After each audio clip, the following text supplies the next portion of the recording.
Oi, pessoal, bom dia. Hoje vamos falar sobre o complexo teníase e cisticercose e sobre a parasitose provocada por ascaris, que a gente conhece popularmente como ascaridíase ou lombriga, né? Como todo mundo chama.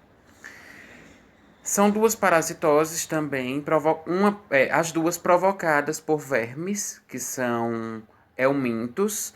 No caso da teníase e da cisticercose, são helmintos cestódeos. Isso quer dizer que é uma espécie de verme que é hermafrodita, ou seja, não tem sexo, porque é um verme único que se reproduz no trato gastrointestinal do hospedeiro e por ser hermafrodita, não tem um órgão sexual apropriado, como nos outros parasitos que a gente já estudou, alguns deles são sexuados, e existe o macho e a fêmea. No caso da teníase e cisticercose, esse parasito ele é um ser hermafrodita, e que também ele possui uma dentição própria que ele se fixa na mucosa do intestino, né, do hospedeiro, para dali ele obter nutrientes e também a proteção para a sua própria sobrevida.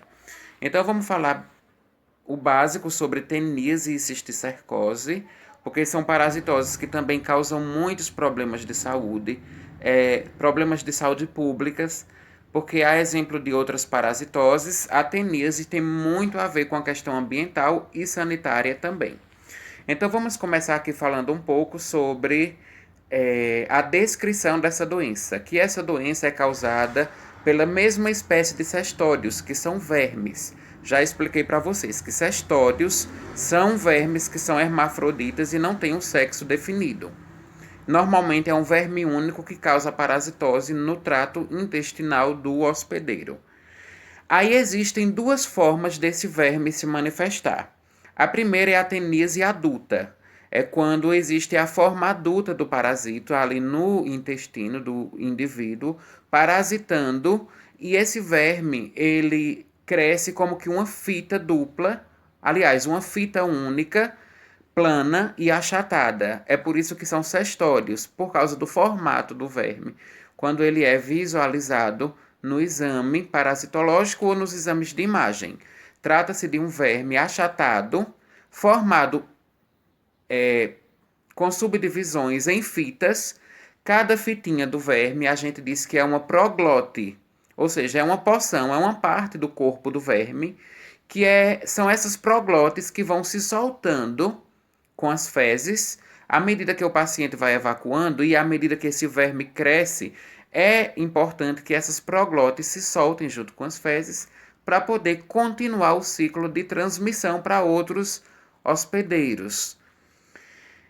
A cisticercose é provocada pelo mesmo agente etiológico, pela tênia, e aí a gente vai ver que existem dois tipos de tênias, a tênia solium e a tênia saginata. E só que a cisticercose não é o desenvolvimento da forma adulta no intestino. A cisticercose é o desenvolvimento de uma larva do mesmo verme no sistema nervoso central do paciente. Como parasito adulto no intestino, a teníase, o paciente ele poderá desenvolver algumas manifestações abdominais, como dores abdominais, a questão de vômitos, diarreia, constipação intestinal, perda de peso, flatulência, que é quando o paciente fica soltando muitos flatos. Tudo isso são sinais e sintomas da teníase a nível intestinal. Existe a eliminação espontânea das proglotes. Já expliquei para vocês que cada proglote é uma unidade do corpo do parasito. E essas proglotes elas vão se soltando à medida que o indivíduo evacua, junto com as fezes, soltam-se essas proglotes. Porque nessa parasitose não existem ovos, pois não é um ser sexual esse verme, é um ser que se autorreplica, se autorreproduz. E por isso ele vai eliminando essas proglotes nas fezes do indivíduo.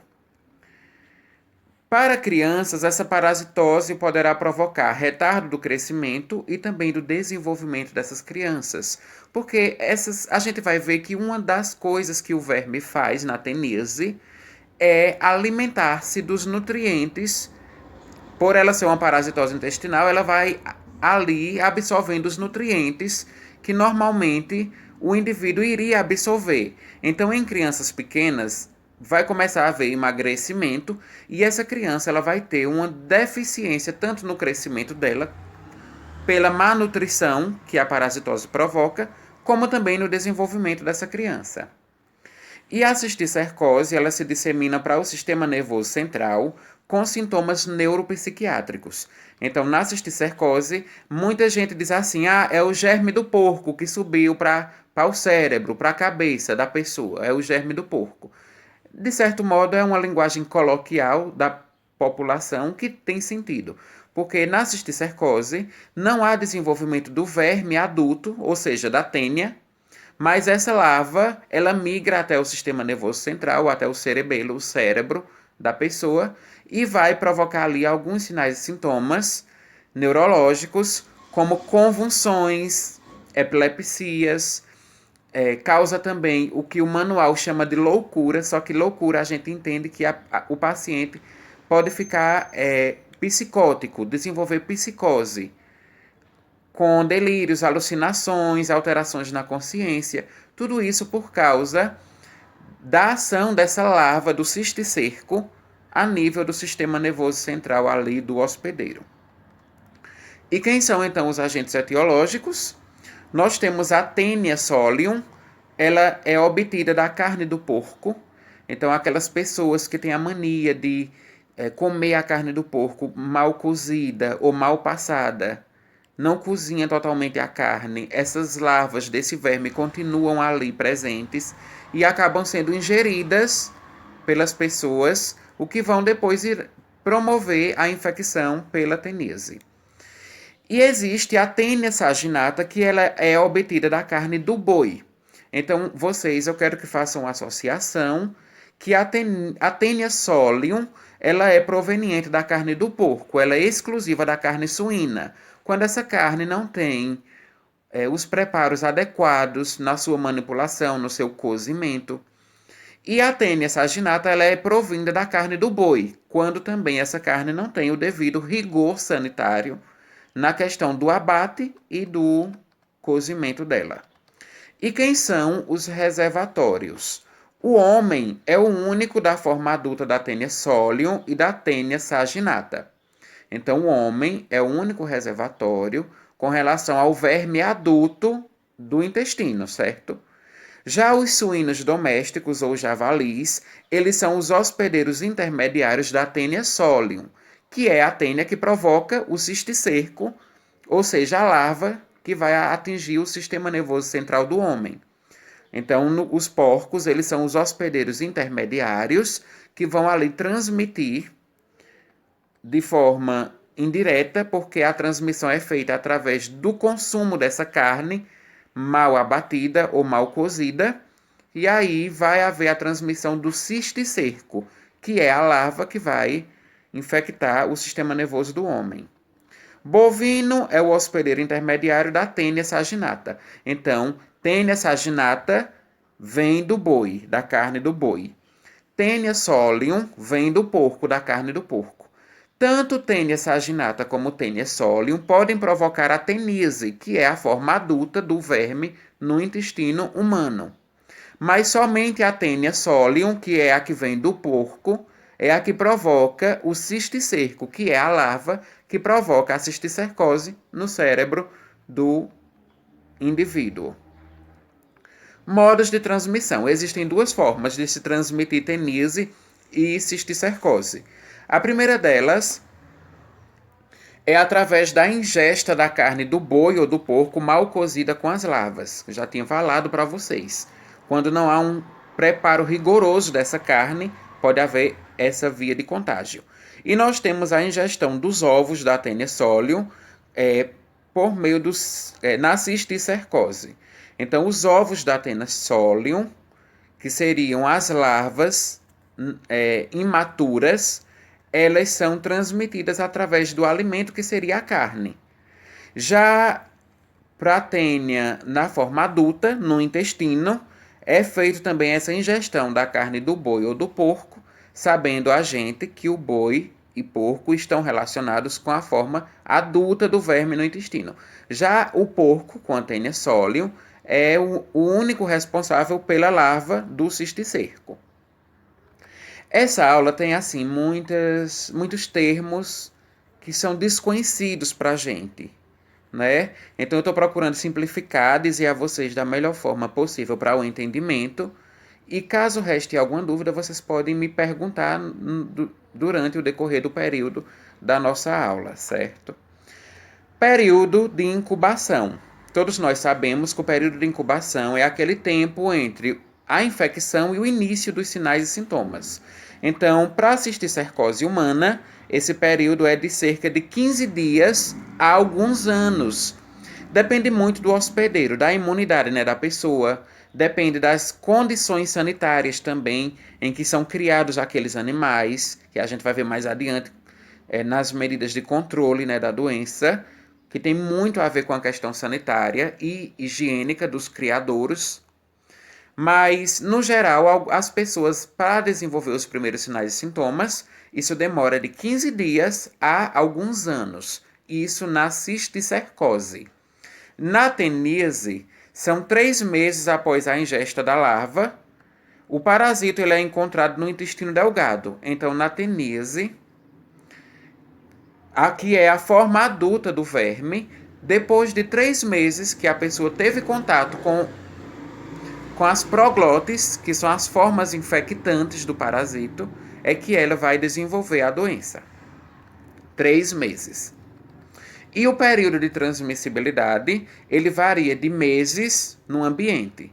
Então, quando o indivíduo contaminado libera no ambiente suas fezes contendo proglotes, essas proglotes elas têm a capacidade de sobreviver até alguns meses no ambiente, infectando outros indivíduos que porventura venham fazer a ingesta tanto de alimentos contaminados, como também na questão do consumo da carne mal cozida. Complicações de teníase e cisticercose. Na teníase, pode haver obstrução do apêndice e do colédoco, ou seja, apendicite. Então, um paciente que tem teníase, que não faz o tratamento correto, não tem aquele tratamento adequado para eliminar o verme de dentro do intestino, esse paciente ele poderá desenvolver um quadro de apendicite, que é a inflamação do apêndice. E no caso da cisticercose, como complicação, poderá haver deficiência visual, porque se o cisticerco está ali infectando o sistema nervoso, pode ser que essa larva comprometa os nervos que são responsáveis pela nossa visão. Então, nos pacientes que têm o cisticerco, que tem a larva no cérebro, mas que não faz o tratamento adequado, ele pode vir a desenvolver até cegueira por causa do comprometimento dos nervos oculares. Loucura, como eu já havia dito, o manual traz esse termo loucura, mas aqui a gente pode entender loucura como sinais de psicose, ou seja, delírios, alucinações, sensações somáticas na pessoa e também quadros de epilepsia como complicação. Epilepsia traduzida pelos quadros, pelas crises de convulsão. Como é feito, então, o diagnóstico dessa parasitose? O diagnóstico ele é clínico, ou seja, um médico que vai atender aquele paciente leva em consideração os sinais e sintomas do paciente. Ele é epidemiológico, quer dizer, o médico vai levar em consideração também o local de infecção do paciente. Por exemplo, se é uma pessoa que trabalha no abate de animais, abatendo carne de porco, de boi, então já é uma pessoa ali com risco maior de desenvolver a cisticercose, porque ele já manipula aquela carne e muitas vezes de forma inadequada. Então, se é um paciente com suspeita de cisticercose e que teve contato com carnes de alguma forma, o abate de animais, então esse diagnóstico ele é feito pela forma epidemiológica. E nós temos a forma laboratorial também, que é feito exames para coleta de material biológico para tentar localizar e identificar a presença ou da larva ou do que é o cisticerco a larva, ou da presença do verme adulto através das proglotes. Ovos ou proglotes na tenise são encontrados pelo raspado do material anal. Então, logo em seguida, quando esse paciente evacua, quando ele faz cocô, é coletado ali um material das secreções fecais dele na região anal, é feito com um suave, que é como se fosse um cotonetezinho que é apropriado para colher esse material ali fecal. É colocado na lâmina, levado no laboratório para tentar identificar a espécie de tênia, se é a tênia solium ou saginata. Existe também o exame de hemaglutinação. Nesse exame é coletada uma amostra do líquor, que o líquor é o líquido que está presente no nosso sistema nervoso central, e quando é encontrado a presença dessas larvas de cisticercose no líquor, através do exame de hemaglutinação, então a gente diz que é um diagnóstico laboratorial de cisticercose. A tomografia computadorizada e a biópsia poderão também ajudar para o diagnóstico definitivo do quadro de cisticercose.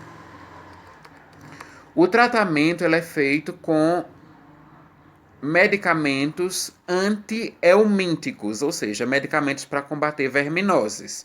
No caso da tenise, os medicamentos utilizados são mebendazol, niclosamida e praziquantel. Observação aqui para o praziquantel, que é a mesma medicação utilizada para tratar os quadros de esquistossomose. Então, na tenise, ele também é muito eficiente para erradicar ou matar a tenise, a tênia, que está provocando ali infecção intestinal. Já nos casos de neurocisticercose, é quando o paciente desenvolve a doença no cérebro por causa da larva. Os medicamentos de escolha são praziquantel, que é o mesmo utilizado também para a tenise e para a esquistossomose, podendo ser utilizado também dexametasona. A dexametasona ela é mais utilizada por causa do processo alérgico que a cisticercose causa a nível do sistema nervoso central. E como o dexametasona é um antialérgico, ele ajuda muito nesse processo de melhora do paciente. E nós temos o albendazol, que também é um medicamento muito potente para combater tanto helmintos, que são vermes, como protozoários, como os que a gente já estudou. E também, para esse paciente que tem cisticercose, poderá ser administrado anticonvulsivantes, exatamente para prevenir a ocorrência de crises convulsivas nesse paciente que está com problema neurológico provocado por causa da larva. Vamos aqui agora as características epidemiológicas dessa parasitose. Em 18 países da América Latina, a neurocisticercose é endêmica. Então, o Brasil está na América Latina. O Brasil é um dos maiores produtores e consumidores da carne bovina e da carne suína, principalmente a carne suína, que é quem tem relação com a cisticercose. Então, por o Brasil ser um dos países mais produtores dessa carne, existe também uma prevalência aumentada do número de casos dessa parasitose no Brasil, principalmente nas regiões sul e na região sudeste. Se a gente for para a região sul, Rio Grande do Sul, Paraná, Santa Catarina, é a região do país onde se há mais abate de animais e mais consumo dessas carnes nos churrascos e também nas festas familiares, né? Então, o abate de carnes no Rio Grande do Sul é muito grande para o consumo humano, né? São nas festas familiares, nos encontros de família, nos almoços de fins de semana. Eles adoram ali, aquela população da região sul, adoram fazer esses churrascos para degustar com vinhos. Então, isso já é uma prática cultural na questão alimentar, gastronômica da região sul. Então, é por isso que lá existe uma maior prevalência de neurocisticercose entre as pessoas. O abate clandestino de animais sem controle sanitário. É muito comum a gente presenciar ou saber de alguns abatedouros que são clandestinos, que não há a devida inspeção sanitária que deveria ter, não existem os cuidados de controle e prevenção para o abate desses animais, e é aí que está muito relacionado com a transmissão da neurocisticercose e também da teníase. São essa falta de estrutura sanitária para promover o abate desses animais. E é por isso que o nosso trabalho da nossa aula de hoje será construir um relatório que com notícias, imagens, fatos que a gente possa colher na internet sobre o abate clandestino desses animais. Porque existem algumas técnicas de abate corretas que eu vou citar mais adiante, que tem muito a ver com a prevenção e o controle da disseminação dessas parasitoses. Certo, gente?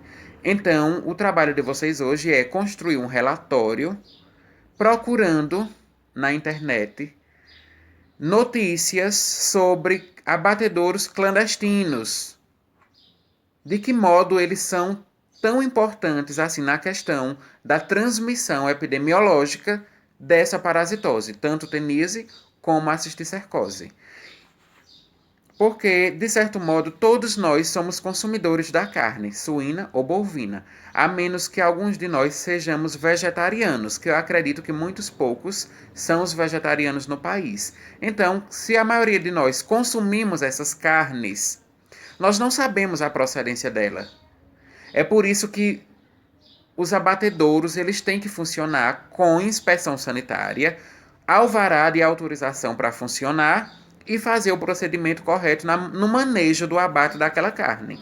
E o nosso trabalho de hoje vai ser esse relatório que nós vamos construir juntos sobre as condições sanitárias do abate das carnes no Brasil. E existe uma grande subnotificação dos casos de teníase e cisticercose. Por quê? Porque teníase e cisticercose não são doenças de notificação compulsória. Ou seja, não é obrigatório que se notifique os casos. Apenas os casos graves da cisticercose, eles precisam ser comunicados, mas em um formulário próprio, só que não são doenças de notificação compulsória. Definição de caso. Teníase é um indivíduo que elimina proglótis da tênia. Então, é aquela pessoa que elimina aquelas partezinhas do verme. Cisticercose é o paciente que apresenta imagem radiológica sugestiva da infecção pela larva. Então, é o paciente que fez ali uma tomografia computadorizada para tentar descobrir o que é que está causando, por exemplo, algumas crises de convulsão, e de repente se descobriu na imagem na tomografia, alguma larva ali, indícios de uma larva infectante. Então é quando surge também a definição de caso de cisticercose através do exame de imagem. E agora, por fim, as medidas de controle dessas parasitoses. Primeiro, trabalho educativo para a população. Eu preciso orientar a minha população sobre práticas alimentares saudáveis, a importância do processo de cozimento das carnes e dos alimentos como um todo, né, no geral, sobre a lavagem da carne crua. É muito importante também que seja feita essa lavagem, essa limpeza, essas medidas de higiene alimentar que contribuem muito para a questão da prevenção dessas parasitoses. O bloqueio de foco do complexo teníase e cisticercose. Então, se ali naquela região estão havendo casos sugestivos de um surto de teníase e cisticercose, tem que haver esse bloqueio de foco. Ou seja, tem que testar todos esses pacientes com suspeita, tem que verificar aonde é que está se abatendo carnes de forma clandestina, para que a vigilância sanitária ali possa impedir esse trabalho do abate clandestino. Então, é isso que a gente diz bloqueio de foco. A inspeção sanitária da carne, o modo em que eles estão trabalhando para abater aquela carne, se eles utilizam EPIs, né, os trabalhadores ali do abate, se eles utilizam a higiene própria da carne, logo em seguida ao abate, quando eles retiram a carne, se essa carne ela é higienizada, como é esse processo da retirada da carne. Então, tudo isso é muito importante também. A questão da fiscalização de produtos de origem vegetal. Os cuidados na suinocultura É muito importante, gente, para quem cria porco, manter o chiqueirozinho limpo. Sempre, uma vez por dia, tá ali higienizando o chiqueiro, a pocilga, que é o local onde o porco fica. É importante também afastar esses porcos do contato com as fezes, tanto fezes deles mesmos, como de fezes humanas, para que esses porcos não contaminem através das fezes aquele ambiente que possa transmitir, né, o complexo teníase cisticercose para as pessoas. Então, muito cuidado na questão do cultivo, da criação do porco. O isolamento, o isolamento ele não é necessário para pacientes com suspeita de teníase cisticercose, porque apesar de, nas formas adultas da teníase, o indivíduo está eliminando proglótis, mas se esse indivíduo começa logo a fazer o tratamento adequado, logo ele vai deixar de eliminar as proglótis. Então não vai ser necessário isolar aquele paciente em um canto apropriado ali para que ele não tenha contato com as outras pessoas. A questão é iniciar rapidamente o tratamento dele.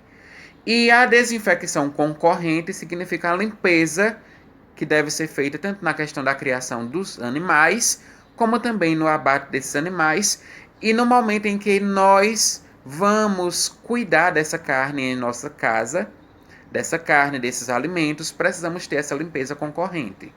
Ou seja, utilizando água para a limpeza das carnes e também o próprio cozimento, que é que vai promover a morte da larva do cisticerco.